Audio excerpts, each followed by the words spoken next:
Elif Lam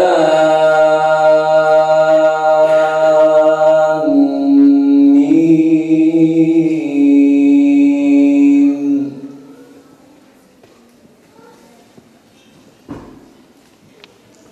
Allahu la ilahe illa huvel hayyul kayyum.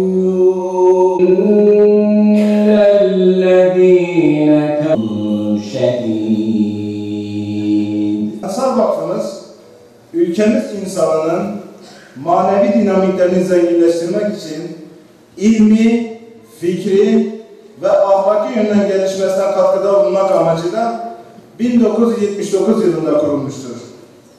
Ensar Vakfı, insanın varoluşu itibariyle değerli olduğu düşüncesinden hareketle değerlerinin farkından nesillerin yetişmesinde birikim ve enerjisini zamanın ruhuna uygun bir şekilde yaşatmak, geliştirmek ve nesillere aktarmak amacına yönelik çalışmalar yapan bir vakıftır.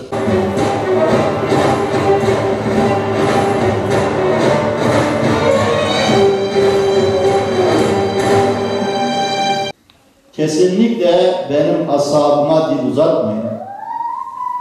Allah'a yemin ederim ki sizden biriniz Uhud dağı kadar altın infak edecek olsanız sahabenin bir avuç sadakasına denk gelmez buyuruyor. Aslında ben Feyzullah el-Ensari'yi size anlatmalıydım. Çünkü onun adı burada var ve ona ait de bazı bilgileri biliyorsunuz. Çok uğraştım.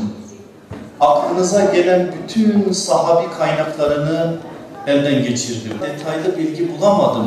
Binlerce kez elhamdülillah ki o kurban olduğumuz hicretin üzerinden 16-17 yıl geçmeden sahabe ordusu buraya imanı getirdi. Eğer gelmeselerdi, iman ordusu buraya varmasaydı biz zerdüş mü kalacaktık? Bizim dinimiz mazlek mi olacaktı? Biz farklı bir sapkınlığın peşine düşüp de imandan ve İslam'dan mahrum mu yaşayacaktık bilmiyorum. Ama onlar bize hidayetin nurunu ulaştırmak için analarından, babalarından, eşlerinden, çocuklarından, evlerinden, aşlarından bir ayrıldılar. Atlarına bir bindiler, çoğu bir daha Medine yüzü görmedi. Eğer bir kez daha Medine'ye dönenler olmuşsa, gelirken hamile bıraktığı kadınlarının 20 yaşında, 25 yaşında çocukları olduğunu evlerinde görünce akıllarına başka şeyler geldiler. 20-25 yaşında çocukların sahibi olduklarını bile unutacak kadar İlahi Kelimetullah sancağını dünyanın dört bir tarafına o yiğitler duyurdular. Kimleri yetiştirmedi ki Bitlis toprağı? Kimleri? Sadece ben buranın yetiştirdiği alimleri saysam bana dakikalar lazım. Ama sizin hepinizin çok iyi bildiği, bizim ona çok şey borçlu olduğumuz bir iman muallimi olan ve iman hakikatlerini son dönemde bu topraklara ve dünyaya eken ve onun ektiği tohumlarının neticesidir dünyanın dört bir tarafında meyvelerin olması. Bediüzzaman Said Nursi'nin bile burada olması şeref olarak yetmez mi Allah aşkına size? Yürürken Ürdün'de Ammas Kanunu diye bilinen veba salgınında şehit olarak Rabbine yürürken 35 yaşında. Cebel'in hayatında biraz bizim hayatımızda olandan daha farklı bir iman. La ilahe illallah Muhammedur Resulullah dedik ve o aileye dahil olduk. O ailenin adı İslam ailesi. Ancak Muaz şunu öğretiyor 14 asır öncesinden.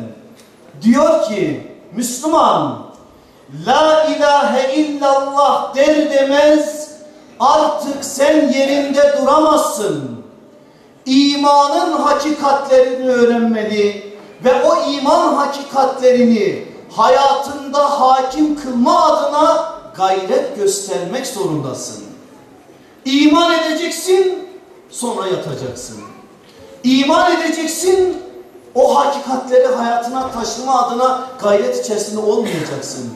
İman edeceksin, bu çağın putlarını kırma adına İbrahimvari bir biçimde eline balta almayacaksın. O zaman sen imanı anlamamışsın. Bu kaygıyı hayatının tamamına hakim kılmanın adıdır İhsan. O da Muaz İbni Cebel'in hayatında var.